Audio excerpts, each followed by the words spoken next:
ನಮಸ್ಕಾರ ಸ್ನೇಹಿತರೆ weekly current affairs ಸರಣಿ ಏನ್ ಮಾಡ್ತಾ ಇದೀವಿ. ಸೆಪ್ಟೆಂಬರ್ ಮಂತ್ ಒಂದಷ್ಟು ಬ್ಯಾಲೆನ್ಸ್ ಇತ್ತು. ಸೊ ಹಾಗಾಗಿ ಅದರ ಫಸ್ಟ್ ಇಂದ 15 ತನಕ ಪ್ರಮುಖವಾಗಿರ್ತಕ್ಕಂತ ಒಂದಷ್ಟು ಕರೆಂಟ್ ಅಫೇರ್ಸ್ ನ ಡಿಸ್ಕಸ್ ಮಾಡೋಣ. ನೋಡಿ, ವೀಕ್ಲಿ ಕರೆಂಟ್ ಅಫೇರ್ಸ್ ಗೆ ಸಂಬಂಧಪಟ್ಟಂತೆ ನಾವು ಸಪರೇಟ್ ಪ್ಲೇ ಲಿಸ್ಟ್ ಇದೆ. ಲಾಸ್ಟ್ ಇಯರ್ ಇಂದ ಏನ್ ಮಾಡ್ಕೊಂಡ್ ಬರ್ತಾ ಇದೀವಿ ಅದು ಈ ಪ್ಲೇ ಲಿಸ್ಟ್ ಅಲ್ಲಿ ಸಿಗುತ್ತೆ. ಮಂತ್ಲಿ ಕರೆಂಟ್ ಅಫೇರ್ ಗೆ ಸಪರೇಟ್ ಪ್ಲೇ ಲಿಸ್ಟ್ ಇದೆ. ಎಲ್ಲ ಲಿಂಕ್ ಗಳನ್ನ ನಾನು ಇದೇ ವಿಡಿಯೋ ಕೆಳಗೆ ಡಿಸ್ಕ್ರಿಪ್ಷನ್ ಬಾಕ್ಸ್ ಅಲ್ಲಿ ಕೊಡ್ತೀನಿ ಸ್ನೇಹಿತರೆ. ಪ್ಲೇ ಲಿಸ್ಟ್ ಲಿಂಕ್ ಕೊಡ್ತೀನಿ, ಪ್ರೀವಿಯಸ್ ನೋಡಿಲ್ಲ ಅಂದ್ರೆ ನೋಡ್ಕೊಳ್ಳಿ. ಹಾಗೆ ನಮ್ಮ ಟೆಲಿಗ್ರಾಮ್ ಮತ್ತೆ ಇನ್ಸ್ಟಾಗ್ರಾಮ್ ಫಾಲೋ ಮಾಡ್ಕೊಳ್ಳಿ, ಲಿಂಕ್ ಡಿಸ್ಕ್ರಿಪ್ಷನ್ ಬಾಕ್ಸ್ ಅಲ್ಲಿ ಇದೆ. ಸೊ ಬನ್ನಿ, ನಾನು ತಡ ಮಾಡಲ್ಲ, ಡೈರೆಕ್ಟ್ ಆಗಿ ನಾನು ಇಲ್ಲಿ ಕ್ವಶನ್ಸ್ ಮುಖಾಂತರ ಡೀಟೇಲ್ ಆಗಿ ಸ್ಟಡಿ ಮಾಡ್ತಾ ಹೋಗ್ತೀನಿ. ವಿಷಾನು ಯುದ್ಧ ಅಭ್ಯಾಸ ಅಂತಕ್ಕಂಥದ್ದು. ನೋಡಿ, ಹಿಂಗ್ ಬಂದ ತಕ್ಷಣ ವಾಟ್ ಈಸ್ ದಿಸ್ ವಿಷಾನು ಯುದ್ಧ ಅಭ್ಯಾಸ ಅಂದ ತಕ್ಷಣ ನೀವು it is military exercise, simple question ಕೇಳ್ತಾನೆ. ವಿಷಾನು ಯುದ್ಧ ಅಭ್ಯಾಸ ಒಂದು ಮಿಲಿಟರಿ ಎಕ್ಸರ್ಸೈಸಾ ಅಂತ ಅಂದ್ರೆ ಎಸ್ ಅಂತ ಹಾಕಿದ್ರೆ ತಪ್ಪಾಗುತ್ತೆ. ಇದು ಸಾಂಕ್ರಾಮಿಕ ಸನ್ನದ್ಧತೆಯ ಅಣುಕು ಡ್ರಿಲ್. ಅಂದ್ರೆ ಈಗ ಪ್ಯಾಂಡಮಿಕ್ ಬಂದ ತಕ್ಷಣ ಹೆಂಗೆ ನಾವು ರೆಡಿ ಆಗಿರ್ಬೇಕು.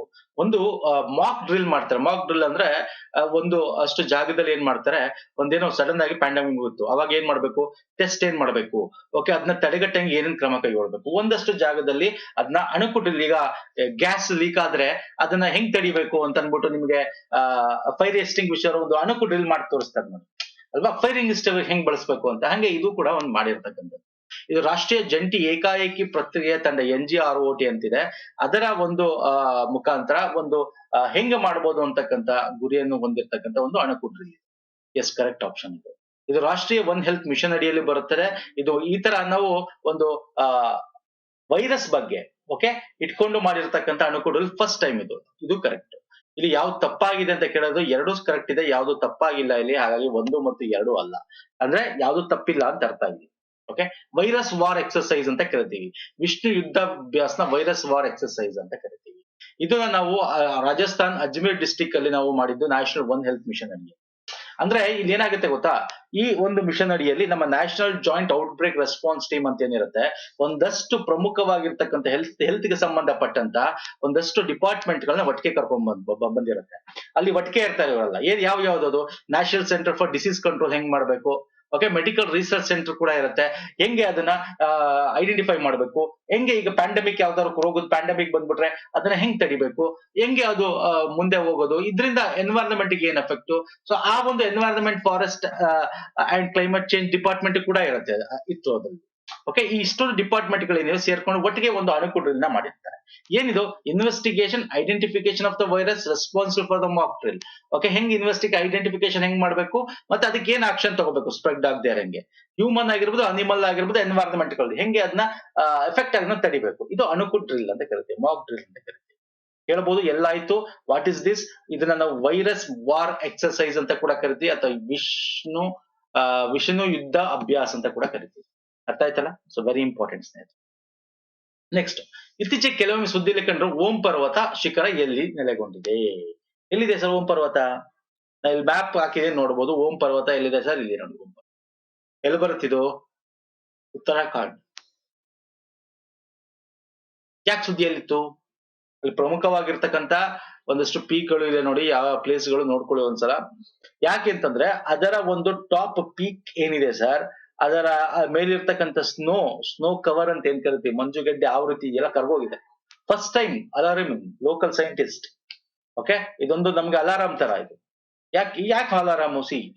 ಯಾವಾಗ ನಮ್ಮ ಈ climate change, even united nation ವಿಶ್ವಸಂಸ್ಥೆ ಹೇಳ್ತಾ ಇದೆ, ರಿಪೋರ್ಟ್ ಹೇಳುತ್ತೆ 1/3 of the Himalayan glaciers are threatened by global warming ಅಂತ.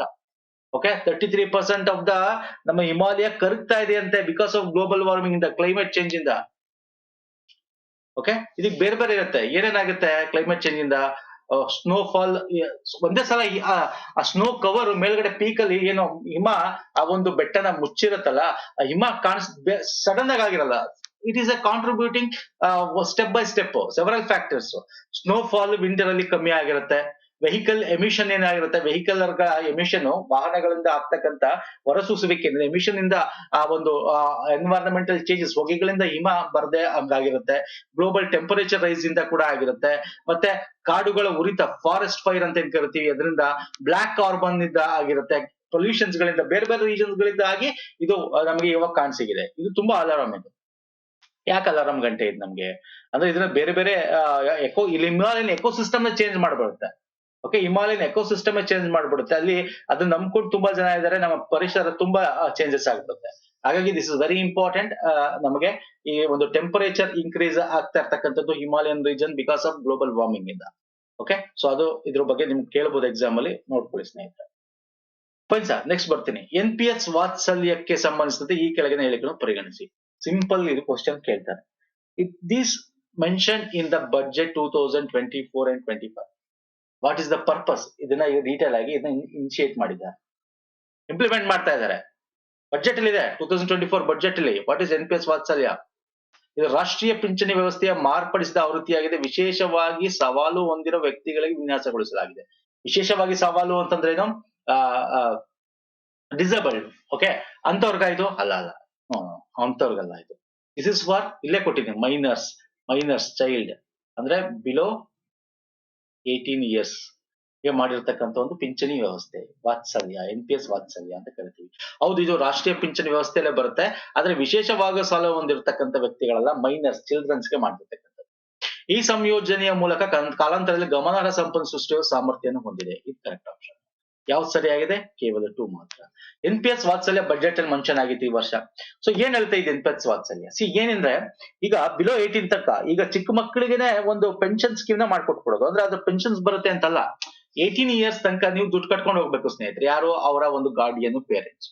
ಓಕೆ, ಅದಾದ್ಮೇಲೆ ಅದು ಒಂದು 18 years ಆದ್ಮೇಲೆ ಅದು ಬೇರೆ ಒಂದು NPS ಅಕೌಂಟೇ ಓಪನ್ ಆಗುತ್ತೆ ಅವ್ರ ಹೆಸರಲ್ಲಿ. ಅವ್ರು ವಿಡ್ರಾ ಮಾಡ್ಕೋಬಹುದು ಅದನ್ನ. ಇದರಲ್ಲಿ ಇನ್ನೊಂದು ಇಂಪಾರ್ಟೆಂಟ್ ಏನು ಅಂದ್ರೆ, ಅದೊಂದೇ ಅಲ್ಲ, the main feature of this is the account will convert seamlessly into regular NPS account after 18 years, allowing the beneficiary to manage their investment and saving independently. ಅಂದ್ರೆ ಈಗ ನೀವೇನ್ ದುಡ್ಡು ಹಾಕ್ತಿರಲ್ಲ ಸ್ನೇಹಿತರೆ, ಅದು ದುಡ್ಡು ಬೇರೆ ಬೇರೆ ತರ ಬರೋದು, ತುಂಬಾ ಡೀಟೇಲ್ ಬೇಕಾಗಿಲ್ಲ, ಸದ್ಯಕ್ಕೆ ಇಷ್ಟು ತಿಳ್ಕೊಳ್ಳಿ. ಇಲ್ಲಿ ಏನಾಗುತ್ತೆ ಅಂತಂದ್ರೆ, ವೆಲ್ತ್ ಕ್ರಿಯೇಷನ್ ಅಂದ್ರೆ ನೀವು ಪ್ರತಿ ವರ್ಷ ಹಾಕೋ ದುಡ್ಡು ಏನಿದೆಯಲ್ಲ ಅದು ಕಾಂಪೌಂಡಿಂಗ್ ಆಗ್ತಾ ಇರುತ್ತೆ. ಅಂದ್ರೆ ಬಾಂಡ್ಸ್ ಗಳಿಗೆ, ಇಕ್ವಿಟಿಗಳಿಗೆ ನೋಡಿ, the scheme is expected to offer the same diverse investment option as the traditional NPS, including mix of equity, government security and corporate bonds. ಅದೆಲ್ಲ ಇನ್ವೆಸ್ಟ್ಮೆಂಟ್ ಐದರ್ ನೀವು ಚೂಸ್ ಮಾಡ್ಬೋದು, ಓಕೆ, ಅಥವಾ ಅದು ಆಟೋಮೆಟಿಕ್ ಆಗಿ ಅಲ್ಲಿರ್ತಕ್ಕಂಥವ್ರು ಚೂಸ್ ಮಾಡಿ ಏನ್ ಕೊಡ್ತಾರೆ ಅದನ್ನ ಬೇಕಾದ್ರೆ ಅಕ್ಸೆಪ್ಟ್ ಮಾಡ್ಬೋದು, ಅಥವಾ ನೀವು ಬೇಕಂದ್ರೆ ನಿಮ್ಮ ರಿಸ್ಕ್ ಇದರಲ್ಲಿ ಚೂಸ್ ಮಾಡ್ಕೋಬಹುದು. ಅಂದ್ರೆ ನೀವು ಏನ್ ದುಡ್ಡು ಹಾಕ್ತೀರಾ ಅದು ಮಾರ್ಕೆಟ್ ಅಲ್ಲಿ ಇನ್ವೆಸ್ಟ್ ಆಗ್ತಾ ಹೋಗುತ್ತೆ. ಅದ್ರಲ್ಲಿ ನಿಮ್ಗೆ ಕಾಂಪೌಂಡಿಂಗ್ಲಿ ನಿಮ್ಗೆ ದುಡ್ಡು ಇನ್ನು ಹೆಚ್ಚು ಆಗ್ತಾ ಹೋಗ್ತದೆ. ಓಕೆ, ಇದನ್ನ ಬೇಕಾದ್ರೆ ನೀವು ಆಫ್ಟರ್ 18 years ನೀವು ಯಾವ್ದಕ್ ಬೇಕಾದ್ರೂ ತಗೋಬಹುದು. ಅದು ಒಂದೇ ಅಂತಲ್ಲ, ನೀವು 25% ನೋಡಿ, partial withdrawal is likely to allowed after 3 years of the account creation. Account creation 3 ವರ್ಷ ಆದ್ಮೇಲೆ ಬೇಕಾದ್ರೆ 20% ಆಫ್ ದ ಕಾಂಟ್ರಿಬ್ಯೂಟ್ ನ ವಿಡ್ರಾ ಮಾಡ್ಕೋಬಹುದು. ಬೇರೆ ಬೇರೆ ಸ್ಪೆಸಿಫೈಡ್ ಪರ್ಪಸ್ಗೆ, ಎಜುಕೇಶನ್ ಪರ್ಪಸ್ಗೆ ಅಥವಾ ಮೆಡಿಕಲ್ ಟ್ರೀಟ್ಮೆಂಟ್ ಕೂಡ ವಿಡ್ರಾ ಮಾಡ್ಕೋಬಹುದು. ಓಕೆ, ತುಂಬಾ ಇದರಲ್ಲಿ ಅಡ್ವಾಂಟೇಜಸ್ ಇದೆ NPS Vatsalya system. Scheme very important. So utilise ಮಾಡ್ಕೋಬಹುದು ಇಂಥ ಸ್ಕೀಮ್. ಈ ವರ್ಷ ಬಜೆಟ್ ಅಲ್ಲಿ ಮೆನ್ಷನ್ ಮಾಡಿದ್ರು.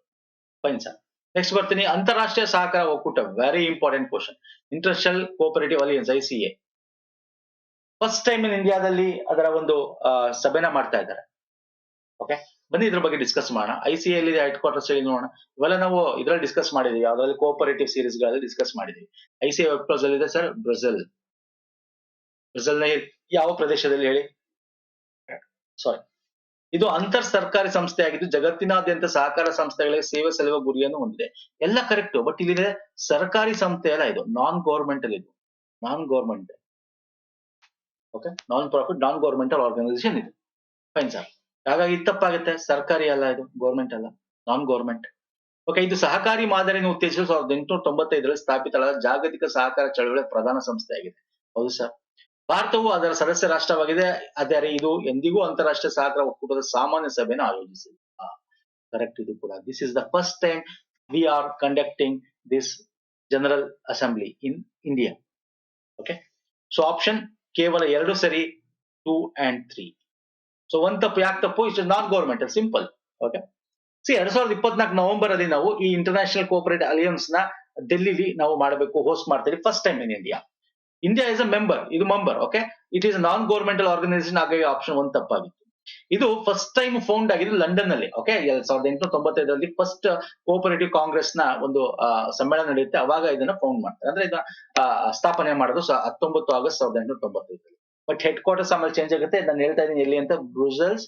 ಎಲ್ಲಿ ನೀವು ಹೇಳಬೇಕು, ಪ್ಲೇಸ್ ನ ಡ್ಯಾಶ್ ಅಂತ ಕೊಟ್ಟಿದ್ದೀನಿ. ಓಕೆ, ಈ ಫಂಕ್ಷನ್ಸ್ ನಿಮ್ಗೆ ಗೊತ್ತಿದೆ. ಈಗ ಒಂದು ಹೆಡ್ ಕ್ವಾರ್ಟರ್, ಅದರ ಹೆಡ್ ಆಫೀಸ್ ಅಂದ್ರೆ ಆ ಕೋಆಪರೇಟಿವ್ ಸಂಬಂಧಪಟ್ಟಂತೆ ಅದರ ಡೆವಲಪ್ಮೆಂಟ್, ಮಾರ್ಕೆಟಿಂಗ್, ಅಡ್ವಾನ್ಸ್ಮೆಂಟ್, ಏನಾದ್ರು ಬೇರೆ ಬೇರೆ ಗವರ್ನೆನ್ಸ್ ಆಡಳಿತ ಆಗಿರ್ಬೋದು, ಅದನ್ನೆಲ್ಲ ಗ್ಲೋಬಲಿ ನೋಡ್ಕೊಳ್ತಕ್ಕಂಥ ಸಂಸ್ಥೆ. Okay, it is one of the oldest non governmental organisation ಇದು. ಇದು ಮೆಂಬರ್ಸ್ ಬಗ್ಗೆ ಮಾತಾಡ್ತಾ ಇದ್ದೆ ನಾನು. ಇದರಲ್ಲಿ ಪ್ರಮುಖವಾಗಿ Argentina, Australia, Belgium, England, Denmark, France, Germany, Holland, India, Italy, Switzerland, Serbia and USA ಇದೆ. ಇಂಡಿಯಾ 1895ರಲ್ಲಿ ಏನೋ ಸ್ಥಾಪನೆ ಆಯ್ತು, ಅವಾಗಿಂದ ಮೆಂಬರ್ ಕೂಡ ಆಗಿದೆ. Okay, India never hosted general assembly for the international cooperative ಅಲಿಯನ್ಸ್ಗೆ. ಓಕೆ, ಫಸ್ಟ್ ಟೈಮ್ ನವೆಂಬರ್ ಅಲ್ಲಿ ಹೋಸ್ಟ್ ಮಾಡ್ತಾ ಇದೆ ಇಂಡಿಯಾ.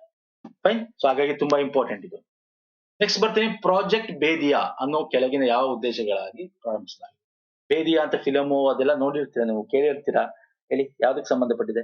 ಈಗ ನಾನು ತೋರಿಸ್ತೇನೆ. ಮ್ಯಾನ್ ಈಟರ್ ವೋಲ್ವ್ಸ್ ಹಂಟಿಂಗ್ ಅಂದ್ರೆ UP ಸರ್ಕಾರದಿಂದ ನರಭಕ್ಷಕ ತೋಳಗಳನ್ನ ಹಿಡಿಯೋದಕ್ಕೋಸ್ಕರ ಮಾಡಿರೋದು. ಸುದ್ದಿಯಲ್ಲಿ ನ್ಯೂಸ್ ಅಲ್ಲಿ ನೋಡಿದ್ರೆ, ನೀವು ನ್ಯೂಸ್ಗಳು ನೋಡಿದ್ರೆ ಗೊತ್ತಿರುತ್ತೆ ಸ್ನೇಹಿತರೆ. ಈ ತೋಳಗಳಿದೆಯಲ್ಲ, ವೋಲ್ವ್ಸ್ ಅಂತ ಏನ್ ಕರಿತೀವಿ, ಮಕ್ಳುಗಳನ್ನ ಹೇಳ್ಕೊಂಡು ಹೋಗ್ತಾ ಇರೋದು ಜಾಸ್ತಿ UPಲಿ. ಓಕೆ, ಹೋಗೋದು ಮಲಗಿದಾಗ ಅಲ್ಲಿ ಹಳ್ಳಿ ಒಂದು ಪ್ರದೇಶಗಳಲ್ಲಿ ಎಳಿ ಅದನ್ನ ಹೇಳ್ಕೊಂಡು ಹೋಗೋದ್ರ 2-3 ಜನ ಡೈರೆಕ್ಟ್ ಆಗಿ ಹೇಳ್ಕೊಂಡು ಹೋಗಿದೆ. ಮತ್ತೆ ಬೇರೆ ಬೇರೆ ಇದನ್ನು ಕೂಡ, ಅಂದ್ರೆ ಎಸ್ಪೆಷಲಿ ಈ ಒಂದು ಮಾನವನ ಒಂದು ಸ್ಮೆಲ್ ಇರುತ್ತಲ್ಲ, ಆ ರಕ್ತ ಅಥವಾ ಆ ಯೂರಿನ್ ಸ್ಮೆಲ್, ಅದನ್ನ ಇಟ್ಕೊಂಡ್ ಬರುತ್ತೆ. ಹಾಗಾಗಿ ಈ ಒಂದು ನರಭಕ್ಷಕ ತೋಳಗಳನ್ನ ಸೆರೆ ಹಿಡಿಯೋಕೆ ಪ್ರಾಜೆಕ್ಟ್ ಬೇದಿಯಾ ಅಂತ ಮಾಡ್ತಾ ಇದ್ದಾರೆ. ಹೆಂಗ್ ಸರ್ ಸೆರೆ ಸಿಗ್ತಾ ಇಲ್ಲ ಅದು? ಅದಕ್ಕೆ ಇವ್ರು ಏನ್ ಮಾಡಿದ್ದಾರೆ ಅಂತಂದ್ರೆ, ಈ ಪ್ರಾಜೆಕ್ಟ್ ನ ಅಡಿಯಲ್ಲಿ ಮಕ್ಕಳ ಒಂದು ಮೂತ್ರನ ಕಲರ್ಫುಲ್ ಟೆಡ್ಡಿ ಬಿಯರ್ ಡಾಲ್ ಇರುತ್ತಲ್ಲ, ಟೆಡ್ಡಿ ಡಾಲ್ಸ್ಗಳು, ಅದಕ್ಕೆ ಹಾಕಿ ಅದನ್ನ ಇಡೋದು. ಯೂರಿನ್ ಹಾಕ್ಬಿಟ್ಟು, ಮಕ್ಕಳ ಯೂರಿನ್ ಹಾಕಿ ಅದನ್ನ ಇಡ್ತಕ್ಕಂಥ ಆ ವಾಸನೆಗೆ ಬಂದಾಗ ಇದನ್ನ ಸೆರೆ ಹಿಡಿಬೇಕು. ಓಕೆ, ಸೊ ಇದೊಂದು ವೆರಿ ಇಂಪಾರ್ಟೆಂಟ್ ಎಕ್ಸಾಂಪಲ್ ಕೇಳಬಹುದು. ನೆಕ್ಸ್ಟ್, ಕಾನೂನು ಆಯೋಗವನ್ನು ಉಲ್ಲೇಖಿಸಿ ಈ ಕೆಳಗಿನ ಹೇಳಿಕೆಯನ್ನು ಪರಿಗಣಿಸಿ. ಲಾ ಕಮಿಷನ್ ಎಸ್ಟಾಬ್ಲಿಷ್ ಆಯ್ತು ಗೊತ್ತಾ? ಹೊಸದಾಗಿ ಇವಾಗ ಈ ತಿಂಗಳಿಂದ ಮಾಡಿದ ಲಾ ಕಮಿಷನ್ 23ನೇದು 23rd ಲಾ ಕಮಿಷನ್. ಕಾನೂನು ಆಯೋಗವು ಭಾರತ ಸರ್ಕಾರ ರಚನೆಯಾದ ಶಾಸನಬದ್ಧವಲ್ಲದ ಸಂಸ್ಥೆಯಾಗಿದೆ. ಹೌದು, it is a not statutory. ಇದಕ್ಕೆ ಲಾ ಕಮಿಷನ್ಗೆ ಯಾವುದೇ ಶಾಸನಾತ್ಮಕ ಸ್ಥಾನಮಾನ ಇಲ್ಲ. ಕರೆಕ್ಟ್ ಇದು. ಮೊದಲ ಕಾನೂನು ಆಯೋಗ 1834ರಲ್ಲಿ 1833 ಚಾರ್ಟರ್ ಆಕ್ಟ್ ಮೂಲಕ ಬ್ರಿಟಿಷ್ ಕಾಲದಲ್ಲಿ ಸ್ಥಾಪನೆ ಆಯ್ತು ಅದು. ಮತ್ತೆ ಲಾರ್ಡ್ ಮೆಕಾಲೆ ಅಧ್ಯಕ್ಷತೆ ವಹಿಸ್ಕೊಂಡಿದ್ರು ಅದನ್ನ. Yes, first law commission 1833 charter act ನ ಅಡಿಯಲ್ಲಿ ಲಾರ್ಡ್ ಮೆಕಾಲೆ ಅದರ ಪ್ರೆಸಿಡೆಂಟ್ ಆಗಿರ್ತಾರೆ. ಎಸ್, ಕರೆಕ್ಟ್ ಇದು. ಸ್ವತಂತ್ರ ಭಾರತ ಮೊದಲ ಕಾನೂನು ಆಯೋಗವನ್ನು 1955ರಲ್ಲಿ MC ಸೆಟಲ್ವಾಡ ಅವರ ಅಧ್ಯಕ್ಷತೆ ಸ್ಥಾಪಿಸಲಾಗಿದೆ. ಇದು ಕರೆಕ್ಟ್. ಎಲ್ಲ ಆಪ್ಷನ್ಸ್ ಕರೆಕ್ಟ್. ಲಾ ಕಮಿಷನ್ ಏನಕ್ಕೆ ಬೇಕು? ಏನಾದ್ರು ಕಾನೂನು ಚೇಂಜ್ ಮಾಡ್ಬೇಕು ಅಂದ್ರೆ ಇದೇ ನಮಗೆ ಇದು ಮಾಡ್ತಕ್ಕಂಥದ್ದು. ಓಕೆ, ರೆಫರ್ ಮಾಡ್ತಕ್ಕಂಥದ್ದು, ಶಿಫಾರಸು ಮಾಡ್ತಕ್ಕಂಥದ್ದು. ಈ ಒಂದು ಲಾ ಕಮಿಷನ್ ಏನ್ ಹೇಳುತ್ತೆ, ನಾವು ಅದಕ್ಕೆ ಏನ್ ಹೇಳಿರ್ತೀವಿ ಸರ್ಕಾರದಿಂದ, ಫಸ್ಟ್ ಶಿಫಾರಸು ಮಾಡುತ್ತೆ. ಅಂದ್ರೆ ಇದು ಲಾ ರಿಲೇಟೆಡ್ ಜನ ಇರ್ತಾರೆ, ಏನ್ ಚೇಂಜ್ ಮಾಡ್ಬೇಕು, ಏನ್ ಚೇಂಜ್ ಮಾಡೋದು, ಇವಾಗೆಲ್ಲ ಮೊನ್ನೆಲ್ಲ ಕಾನೂನುಗಳು ಚೇಂಜ್ ಮಾಡೋದಿಲ್ಲ, ಅವೆಲ್ಲ ಹೆಂಗ್ ಗೊತ್ತಾಗುತ್ತೆ ಸರ್ಕಾರಕ್ಕೆ? ಸೊ ಇವ್ರ ಮುಖಾಂತರ ಅವ್ರು ಏನ್ ಬೇಕು ಅಂತ ಹೇಳ್ತಾರೆ, ಇವರು ಅದ್ರ ರಿಲೇಟೆಡ್ ರಿಸರ್ಚ್ ಮಾಡಿ ಏನ್ ಮಾಡ್ಬೋದು ಏನು ಅಂತ ಹೇಳ್ತಾರೆ, ಒಂದಷ್ಟು ಇನ್ಫಾರ್ಮೇಶನ್ಸ್ ನ ಕೊಡ್ತಾರೆ, ರಿಪೋರ್ಟ್ ಗಳನ್ನ ಕೊಡ್ತಾರೆ. ಓಕೆ, ಇದು 23ನೇ ಲಾ ಕಮಿಷನ್ ಸ್ನೇಹಿತರೆ, ಸೆಪ್ಟೆಂಬರ್ 1, 2024ರಿಂದ 27ರ ತನಕ. ಯಾಕಂದ್ರೆ ಇದು 3 years time frame, 3 years. Okay, option 2 correct. ನಾನು ಆಲ್ರೆಡಿ ಹೇಳಿದೆ, ಚಾರ್ಟರ್ ಆಕ್ಟ್ ಮುಖಾಂತರ ಮೊದಲ first after independent of India MC Setalvad ಅದರ ಚೇರ್ಮನ್ ಆಗಿರ್ತಾರೆ 1955. ಓಕೆ, ಮೇಜರ್ ಫಂಕ್ಷನ್ ಏನಿರೋದು ಲೀಗಲ್ ರಿಫಾರ್ಮ್ಸ್. ಯಾವ್ದಾದ್ರು ಕಾನೂನುಗಳನ್ನ ಸುಧಾರಣೆ ತರಬೇಕು ಅಂದಾಗ ಇದೊಂದು ಅಡ್ವೈಸರಿ ಬಾಡಿ ಆಗಿ ಮಿನಿಸ್ಟ್ರಿ ಆಫ್ ಲಾ ಜಸ್ಟಿಸ್ ಸ್ಟಡಿಯಲ್ಲಿ ಕೆಲಸ ಮಾಡುತ್ತೆ. ಇದು ಶಾಸನಾತ್ಮಕ ಸಂಸ್ಥೆ ಅಲ್ಲ, ಯಾವುದೇ ಒಂದು ಶಾಸನದ ಮುಖಾಂತರ ಸ್ಥಾಪನೆ ಮಾಡೋದು, ಜಸ್ಟ್ ಒಂದು ಸಮಿತಿಯಾಗಿ ರಚನೆ ಮಾಡ್ತಾರೆ. ಇದು 23ನೇ ಲಾ ಕಮಿಷನ್. ಇದುವರೆಗೂ ಅಂದ್ರೆ ಇನ್ನು ಚೇರ್ಮನ್ ಅದ್ರಲ್ಲಿ ಯಾರು ಅಂತ ಇನ್ನು ಸೆಲೆಕ್ಟ್ ಮಾಡಿಲ್ಲ. ಅಂದ್ರೆ ಒಂದು ಕಮಿಷನ್ ರೆಡಿ ಮಾಡಿದೀವಿ, ಅದ್ರಲ್ಲಿ ಇಷ್ಟು ಜನ ಮೆಂಬರ್ ಇರ್ತಾರೆ, ಅದ್ರಲ್ಲಿ ಚೇರ್ಮನ್ ಇನ್ನೂ ಹೆಸರು ಮಾಡಿಲ್ಲ, ಮುಂದೆ ಹೆಸರು ಬಂದಾಗ ಅದ್ರ ಬಗ್ಗೆ ಡಿಸ್ಕಸ್ ಮಾಡಿ ತಿಳಿಸ್ತೀನಿ. ನಾನು ಏನ್ ವಿಡಿಯೋ ಮಾಡ್ತೀನಿ ಅವಾಗ ಇನ್ನು ಆ ಹೆಸರು, ಚೇರ್ಪರ್ಸನ್ ಹೆಸರುನ ಅವರು ಇನ್ನು ಹೇಳಿಲ್ಲ. ಓಕೆ, ಸೊ ಇಲ್ಲಿ ಫುಲ್ ಟೈಮ್ ಚೇರ್ಪರ್ಸನ್ ಇರ್ತಾರೆ. ಯಾರ್ಯಾರು ಇರ್ತಾರೆ ಅಂತ ಆ ಕಮಿಷನ್ ಅಲ್ಲಿ ಮೆಂಬರ್ಸ್ ಇರ್ತಾರೆ, 4 ಫುಲ್ ಟೈಮ್ ಮೆಂಬರ್ಸ್ ಇರ್ತಾರೆ, ಇನ್ಕ್ಲೂಡಿಂಗ್ ಮೆಂಬರ್ ಸೆಕ್ರೆಟರಿ ಒಬ್ಬ +4. ಓಕೆ, ಎಕ್ಸ್ ಅಫಿಷಿಯೋ ಮೆಂಬರ್ಸ್ ಇರ್ತಾರೆ. Secretary of department legal affairs ಇಂದ, ಸೆಕ್ರೆಟರಿ ಆಫ್ ಲೆಜಿಸ್ಲೇಟಿವ್ ಡಿಪಾರ್ಟ್ಮೆಂಟ್ ಇಂದ ಎಕ್ಸ್ ಅಫಿಷಿಯೋ ಮೆಂಬರ್ಸ್ ಗಳು ಕೂಡ ಬರ್ತಾರೆ. ಪಾರ್ಟ್ ಟೈಮ್ ಮೆಂಬರ್ಸ್ ಗಳು ಕೂಡ 5 ಮೆಂಬರ್ಸ್ ಪಾರ್ಟ್ ಟೈಮ್ ಮೆಂಬರ್ಸ್ ಕೂಡ ಇದರಲ್ಲಿ. ಇದರ ಪರ್ಪಸ್ ನಾನು ಆಲ್ರೆಡಿ ಹೇಳಿದ್ರೆ, review and recommend the legal reforms in Indian legal system ಅಲ್ಲಿ. ರಿವ್ಯೂ ಮಾಡೋದು, ರಿಫಾರ್ಮ್ಸ್ ಮಾಡೋದು, ರೆಕಮೆಂಡ್ ಮಾಡೋದು ಇದರ ಕೆಲಸ ಆಗಿರುತ್ತೆ. ಫೈನ್, ಅರ್ಥ ಆಗ್ತಿದೆಯಲ್ಲ? ಸೊ ಕೇಳಬಹುದು ಎಕ್ಸಾಮ್ ಅಲ್ಲಿ 23ನೇದು, ಅದು ತಿಳ್ಕೊಳ್ಳಿ ಯಾವುದು ಅಂತ. ನೆಕ್ಸ್ಟ್, ಭಾರತದಲ್ಲಿನ ಶತ್ರು ಆಸ್ತಿಯನ್ನು ಉಲ್ಲೇಖಿಸಿ ಈ ಕೆಳಗಿನ ಯಾವ ಹೇಳಿಕೆಗಳು ಸರಿಯಾಗಿದೆ? 1962, 65, 71 ಯುದ್ಧಗಳ ನಂತರ ಚೀನಾ ಮತ್ತು ಪಾಕಿಸ್ತಾನಕ್ಕೆ ವಲಸೆ ಬಂದ ಆ ದೇಶಗಳ ಪೌರತ್ವವನ್ನು ಪಡೆದ ವ್ಯಕ್ತಿಗಳು ಬಿಟ್ಟು ಹೋದ ಭೌತಿಕ ಆಸ್ತಿಗಳನ್ನು ಮಾತ್ರ ಶಸ್ತ್ರ ಆಸ್ತಿ ಸೂಚಿಸುತ್ತದೆ. ನಾನು ಪದೇ ಪದೇ ಹೇಳ್ತಾ ಇರ್ತೀನಿ ನೋಡಿ, ಶಸ್ತ್ರ ಆಸ್ತಿ ಎನಿಮಿ ಪ್ರಾಪರ್ಟಿ ಅಂತ ಕರಿತೀವಿ. ಇದು ತುಂಬಾ ಸಲ ನ್ಯೂಸ್ ಇದೆ, ಎನಿಮಿ ಪ್ರಾಪರ್ಟಿ. ಈಗ ಯಾಕೆ ನ್ಯೂಸ್ ಇದೆ ಅದನ್ನ ಹೇಳ್ತೀನಿ. ಅಂಡ್ ಇಲ್ಲಿ ಎನಿಮಿ ಪ್ರಾಪರ್ಟಿ ಅಂದ್ರೆ ಏನು? ಬರೀ ಭೌತಿಕ ಆಸ್ತಿನ ಅಂದ್ರೆ ಸ್ಥಿರ ಆಸ್ತಿಗಳು ಅಂತ ಭೌತಿಕವಾಗಿರ್ತಕ್ಕಂಥ ಸೈಟು, ಮನೆ ಈ ತರದನ, ಚಿನ್ನ ಈ ತರದನ ಅಲ್ಲ. ಅದಕ್ಕೆ ಇಲ್ಲಿ ಮಾತ್ರ ಅಂತ ಇರುತ್ತಲ್ಲ, ಅದನ್ನ ನೋಡ್ಕೊಳ್ಳಿ ಅಂತ ನಾನು ಯಾವಾಗ ಹೇಳಿದೆ. So this is wrong. ಇದೆಲ್ಲ ಕರೆಕ್ಟ್. ಇಲ್ಲಿ ಮಾತ್ರ ಅನ್ನೋದು ತಪ್ಪು. ಯಾಕೆ? ಭೌತಿಕ ಆಸ್ತಿ ಒಂದೇ ಇರಲ್ಲ, ಅವ್ರ ಶೇರ್ಸ್ ಗಳು ಇರ್ತವೆ ಇದ್ರಲ್ಲಿ ಸ್ನೇಹಿತರೆ. ಪಶ್ಚಿಮ ಬಂಗಾಳ ಅತಿ ಹೆಚ್ಚು ಶಸ್ತ್ರಾಸ್ತ್ರವನ್ನು ಹೊಂದಿದೆ, ಉತ್ತರ ಪ್ರದೇಶ ನಂತರ ಸ್ಥಾನದಲ್ಲಿ. ಇದು ತಪ್ಪು. ಸೊ 1 ಮತ್ತು 2 ಅಲ್ಲ, ಸರಿಯಾದ ಆಯ್ಕೆ ಕೇಳಿರೋದು. ಸೊ 2 ತಪ್ಪು. ಪಶ್ಚಿಮ ಬಂಗಾಳದ ಉತ್ತರ ಪ್ರದೇಶದಲ್ಲಿ ಅತ್ಯಂತ ಹೆಚ್ಚು ಎನಿಮಿ ಪ್ರಾಪರ್ಟಿ ಇದೆ. ಎನಿಮಿ ಪ್ರಾಪರ್ಟಿ ಅಂದ್ರೆ ಏನು ಅಂದ್ರೆ, ಈ ಒಂದು ಯುದ್ಧಗಳಾಯ್ತಲ್ಲ, ಆ ಯುದ್ಧದ ಟೈಮಲ್ಲಿ ಆ ದೇಶಕ್ಕೆ ಓಡೋಗ್ತಾರೆ ಇಲ್ಲಿರೋರು. ಯಾವಾಗ ಚೈನಾ ಪಾಕಿಸ್ತಾನ ಆದಾಗ ಪಾಕಿಸ್ತಾನ ಕೊಡೋರು ಬಿಟ್ಟು, ಚೈನಾ ಇಂಡಿಯನ್ ವಾರ್ ಟೈಮಲ್ಲಿ ಅವರ ಆಸ್ತಿಗಳು ಏನ್ ಇಲ್ಲಿದ್ದವು, ಅಥವಾ ಒಂದು ಆಫ್ಟರ್ ಇಂಡಿಪೆಂಡೆನ್ಸ್ ನಂತರ ಈ ಒಂದು ಯುದ್ಧದ ಟೈಮಲ್ಲಿ ಏನಾಗ್ತದೆ, ಇಲ್ಲಿನ ಬೇಡ ಅಂತ ಆ ದೇಶಕ್ಕೆ ಹೋಗಿ ಅಲ್ಲಿನ ಮೆಂಬರ್ಶಿಪ್ ತಗೊಂಡಿರೋರು. ಈ ಯುದ್ಧದ ಪೀರಿಯಡ್ ಅಲ್ಲಿ ಆ ದೇಶಕ್ಕೆ ಹೋಗಿ ಅಲ್ಲಿನ ಒಂದು ಸಿಟಿಜನ್ಶಿಪ್ ತಗೊಂಡಿರೋರು. ಸೊ ಅವಾಗ ಇಲ್ಲಿರೋದನ್ನ ಅವ್ರು ಮೇಂಟೈನ್ ಮಾಡಂಗಿಲ್ಲ, ಅದನ್ನ ಎನಿಮಿ ಪ್ರಾಪರ್ಟಿ ಅಂತ ಘೋಷಣೆ ಮಾಡ್ಬಿಡ್ತೀವಿ. ಅದು ಅವ್ರಿಗೆ ಸೇರೋದಿಲ್ಲ, ನಾವು ಹರಾಜು ಮುಖಾಂತರ ಸರ್ಕಾರ ವಶಪಡಿಸ್ಕೊಂಡ್ಬಿಡುತ್ತೆ. ಓಕೆ. ಸೊ ಇಲ್ಲಿ ಎನಿಮಿ ಪ್ರಾಪರ್ಟಿ ಅಂದಾಗ ಇಲ್ಲಿ ಬ್ಯಾಂಕ್ ಅಕೌಂಟ್ಸ್ ಕೂಡ ಇರುತ್ತೆ. ರಿಯಲ್ ಎಸ್ಟೇಟ್ ರಿಲೇಟೆಡ್ ಪ್ರಾಪರ್ಟಿಗಳಾಗಿರ್ಬೋದು, ಶೇರ್ಸ್, ಗೋಲ್ಡ್, ಅದರ್ ಅಸೆಟ್ಸ್ ಏನೇನಿದೆ ಭಾರತದಲ್ಲಿ, ಅದೆಲ್ಲ ಭಾರತದಲ್ಲಿ ಇರ್ತಕ್ಕಂಥದ್ದು ಎಲ್ಲ ಕೂಡ ಅದು ಎನಿಮಿ ಪ್ರಾಪರ್ಟಿ ಅಂತ ಆಗ್ತದೆ. ಇದು not only related to real estate ಅಲ್ಲ, ಎಲ್ಲ ಕೂಡ. ಓಕೆ. ಸೊ ಉತ್ತರ ಪ್ರದೇಶದಲ್ಲಿ ಹೈಯೆಸ್ಟ್ ಈ ತರ ಎನಿಮಿ ಪ್ರಾಪರ್ಟಿ ಇದೆ, 5982. ಅದು ನೆಕ್ಸ್ಟ್ ವೆಸ್ಟ್ ಬೆಂಗಾಲ್ ಅಲ್ಲಿ ಇದೆ ಆ ತರ. ಒಂದೊಂದೇ. ಈಗ ಉತ್ತರ ಪ್ರದೇಶದಲ್ಲಿ ಏನಾಗಿದೆ ಅಂದ್ರೆ, ಪಾಕಿಸ್ತಾನದ ಪ್ರೆಸಿಡೆಂಟ್ ಇದ್ರಲ್ಲ ಅಧ್ಯಕ್ಷ ಪರ್ವೇಜ್ ಮುಷರಫ್, ಅವರ ಒಂದು ಬಂಗಲೆನ ಆಕ್ಷನ್ ಮಾಡ್ತಾ ಇದ್ದಾರೆ ಎಲ್ಲಿ? ಉತ್ತರ ಪ್ರದೇಶದಲ್ಲಿ. ಫೈನ್. ಸೊ ನೆಕ್ಸ್ಟ್ ಬರ್ತೇನೆ. ಅಗ್ನಿ ಕ್ಷಿಪಣಿಗಳನ್ನು ಉಲ್ಲೇಖಿಸಿ ಈ ಕೆಳಗಿನ ಯಾವ ಹೇಳಿಕೆ ಸರಿಯಾಗಿದೆ?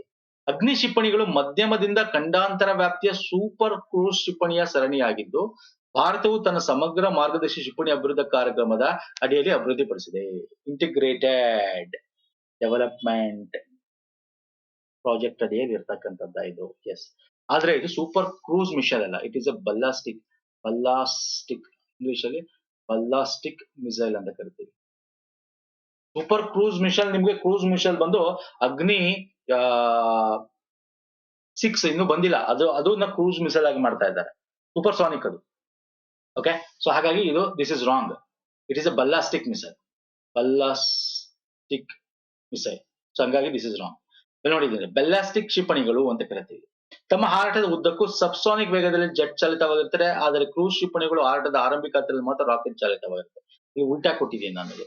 ಬಲ್ಲಾಸ್ಟಿಕ್ ಮಿಸೈಲ್ಗಳು ಆಕ್ಚುಲಿ ಆರಂಭಿಕ ಹಂತದಲ್ಲಿ ರಾಕೆಟ್, ಆಮೇಲೆ ಬೇರೆ. ಇದನ್ನು ಉಲ್ಟಾ ಕೊಟ್ಟಿದ್ದೀನಿ, ಹೇಳ್ತೀನಿ ಏನು ಅಂತ. ಅಗ್ನಿ 4 ಭಾರತದಲ್ಲಿ ಇಲ್ಲಿವರೆಗೆ ಪರೀಕ್ಷಿಸಿದ ಅತಿ ಉದ್ದದ ಶ್ರೇಣಿಯ ಕ್ಷಿಪಣಿಯಾಗಿದೆ ಮತ್ತು ಭಾರತದ ಪರಮಾಣು ನಿರೋಧಕ್ಕೆ ಬಹಳ ನಿರ್ಣಾಯಕವಾಗಿದೆ. It's also wrong. ಎಷ್ಟು ಉತ್ತರ ತಪ್ಪಾಗಿದೆ ಅಂತ ಕೇಳಿದ್ದೀನಿ? 3 ತಪ್ಪು. 1, 2, 3 ಇಸ್ ದ ರೈಟ್ ಆನ್ಸರ್. ತಪ್ಪಾಗಿರೋದು ಯಾವ್ದು ಅಂತ ಕೇಳೋದು 3 ತಪ್ಪು, ಹಾಗಾಗಿ 1, 2, 3. ಸಿ, ಈ ಅಗ್ನಿ 5 ಅಂತಕ್ಕಂಥ ಕ್ಷಿಪಣಿ ಏನೋ, ಇದು 4ನೇ ಟೆಸ್ಟ್ ಮಾಡಿರ್ತಕ್ಕಂಥದ್ದು ಸ್ನೇಹಿತರೆ. ಈ ಪ್ರಮುಖವಾಗಿ ನೋಡೋದಾದ್ರೆ ಅಗ್ನಿ ಮಿಸೈಲ್ ಸೀರೀಸ್ ಏನಿದೆ, it is a ballistic missile developed by Indian integrated guided missile development programme ಅಡಿಗೆ ಮಾಡಿದೆ. ಆಕ್ಚುಲಿ ಇಂಟಿಗ್ರೇಟೆಡ್ ಡೆವಲಪ್ಮೆಂಟ್ ಪ್ರೋಗ್ರಾಮ್ ಅಂದ್ರೆ ನಿಮಗೆ ಐ ವಿಲ್ ಶೋ ಯು. ಅದ್ರಲ್ಲಿ ನಿಮಗೆ ಪ್ರಹಾರ್ ಬರುತ್ತೆ, ಪ್ರಹಾರ್ 1, 2 ಅಂತ ಬರುತ್ತೆ. ಆದ್ಮೇಲೆ ನಿರ್ಭಯ ಅಂತ ಬರುತ್ತೆ. ಇದು ನೋಡಿ, ನಿರ್ಭಯ, ಇದು ಪ್ರಹಾರ, ಇವೆಲ್ಲ ಇರುತ್ತೆ. ಇದನ್ನ ಈಗ ಚೇಂಜ್ ಮಾಡಿದ್ದಾರೆ, ಅಗ್ನಿ ಮಿಸೈಲ್ಸ್ ಅಂತಾನೆ. ಈಗ ಸ್ಟಾರ್ಟಿಂಗು ಈ ಇಂಟಿಗ್ರೇಟೆಡ್ ಡೆವಲಪ್ಮೆಂಟ್ ಪ್ರೋಗ್ರಾಮ್ ಅಲ್ಲಿ ಐತೆ ಎಲ್ಲ ಮಿಸೈಲ್ಸ್ ಗಳ ಡೆವಲಪ್ಮೆಂಟ್ ಕ್ಷಿಪಣಿಗಳು. ಈಗ ಅಗ್ನಿ ಸೀರೀಸ್ ನ ಸಪರೇಟ್ ಮಾಡಿದ್ದಾರೆ. ಆಫ್ಟರ್ ಸಕ್ಸಸ್ ಆದ್ಮೇಲೆ ಅಗ್ನಿ ಮಿಸೈಲ್ ಪ್ರೋಗ್ರಾಮ್ ಸಪರೇಟ್ ಮಾಡಿದ್ದಾರೆ ಇದರಿಂದ. ಓಕೆ. ಇನ್ನು ಕ್ರೂಸ್ ಮಿಸೈಲ್ ಬಗ್ಗೆ ನಾನು ಮಾತಾಡ್ತಾ ಇದ್ದೆ ನಿಮಗೆ. ಅದು ಕ್ರೂಸ್ ಮಿಸೈಲ್ ಬಂದು jet propelled subsonic speed throughout their flight. ಅದು ಕಂಪ್ಲೀಟ್ ನಿಮಗೆ ಜೆಟ್ ಅಲ್ಲಿರುತ್ತೆ ಕ್ರೂಸ್ ಮಿಸೈಲ್ಗಳು. ಅದಕ್ಕಿಂತ ಕೆಳ ಹಂತದ್ದು ಬಲ್ಲಾಸ್ಟಿಕ್ ಮಿಸೈಲ್ಗಳು, ಅದು ರಾಕೆಟ್ ಪವರ್ಡ್ ಇನಿಷಿಯಲ್ ಸ್ಟೇಜ್ ಅಲ್ಲಿ. ಆಮೇಲೆ ಅದು ಟ್ರಾಜೆಕ್ಟರಿ ಟಾರ್ಗೆಟ್, ಆಮೇಲೆ ಟಾರ್ಗೆಟ್ ನ ಟ್ರಾಜೆಕ್ಟ್ ಮಾಡೋಗುತ್ತೆ ರಾಕೆಟ್ ಪವರ್ಡ್. ಸೊ ಅಂದ್ರೆ ಏನಾಗುತ್ತೆ ಅಂದ್ರೆ ಸಬ್ಸಾನಿಕ್ ಸ್ಪೀಡ್ ಅಂದ್ರೆ ತುಂಬಾ ಸ್ಪೀಡ್ ಜಾಸ್ತಿ, ಮ್ಯಾಕ್ ಲೆವೆಲ್ ಜಾಸ್ತಿ ಇರುತ್ತೆ. ಬಲ್ಲಾಸ್ಟಿಕ್ ಅಲ್ಲಿ ರಾಕೆಟ್ ಪವರ್ಡ್ ಸ್ವಲ್ಪ ಸಬ್ಸಾನಿಕ್ ಸೂಪರ್ ಸಾನಿಕ್ ಗಿಂತ ಸ್ವಲ್ಪ ಕಮ್ಮಿ ಇರುತ್ತೆ ಅಂತ ಅಷ್ಟೇ. ಓಕೆ. ಅದು ನಾವು ಈ ಕ್ರೂಸ್ ಮಿಸೈಲ್ ಏನಿದೆ, ಅದನ್ನ ನಾವು ಅಗ್ನಿ 6 ಅಲ್ಲಿ ಮಾಡ್ತೀವಿ. ಅಗ್ನಿ 6 ಅಲ್ಲಿ ಇದೆಲ್ಲ ನೋಡಿ, ICBM ಇದೆ ಕ್ರೂಸ್ ಮಿಸೈಲ್ ಅದು. ಓಕೆ. ಈಗ ನಾವು ಒಟ್ಟು ಅಗ್ನಿ 5 ತನಕ ಏನ್ ಮಾಡಿದೀವಿ ಸ್ನೇಹಿತರೆ. ಈ ಅಗ್ನಿ 5 ಕರೆಂಟ್ಲಿ ದ ಲಾಂಗೆಸ್ಟ್ ಅಗ್ನಿ ಸೀರೀಸ್, ಅಗ್ನಿ 4 ಅಲ್ಲ, ಇಂಟರ್ ಕಾಂಟಿನೆಂಟಲ್ ಬಲ್ಲಾಸ್ಟಿಕ್ ಮಿಸೈಲ್.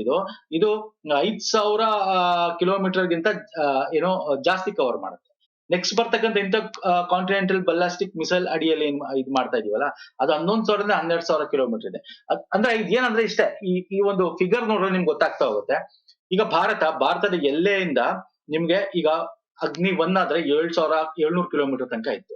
ಓಕೆ, ಅಗ್ನಿ 2 ಇಲ್ಲಿದೆ ನೋಡಿ, ಅಗ್ನಿ 1, ಅಗ್ನಿ 2 ಇಲ್ಲಿದೆ ನೋಡಿ, ಅಗ್ನಿ 3 ಇಲ್ಲಿದೆ ನೋಡಿ, ಅಗ್ನಿ 4 ಇಲ್ಲಿದೆ ನೋಡಿ.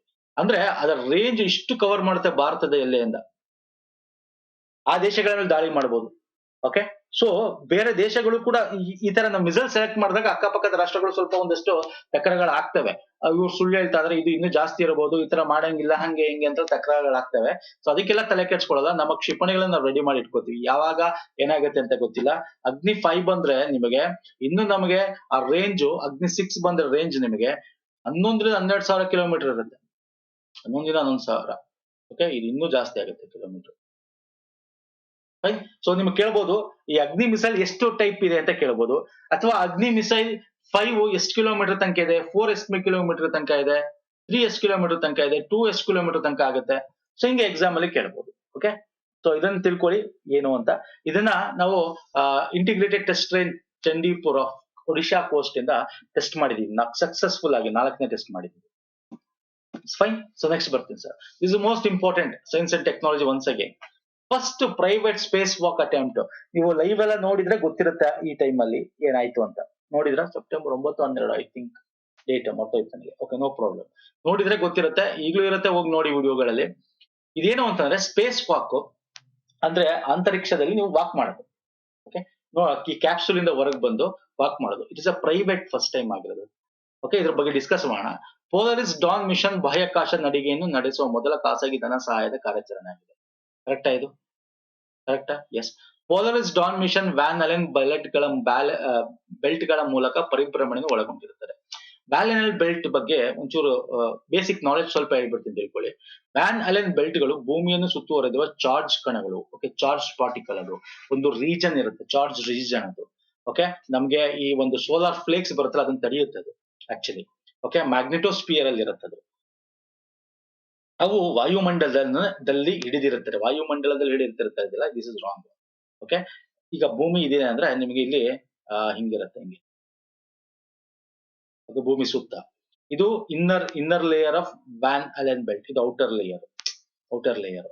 ಇಲ್ಲಿ ಸೂರ್ಯನಿಂದ ಬರ್ತಕ್ಕಂತ ಈ ಕಣಗಳು, ಇದ್ರ ಮುಖಾಂತರ ಈಗ ನಾವು ಔಟರ್ ಸ್ಪೇಸ್ ಹೋಗ್ಬೇಕು ಅಂದ್ರೆ ದಾಟ್ಕೊಂಡು ಹೋಗ್ಬೇಕು.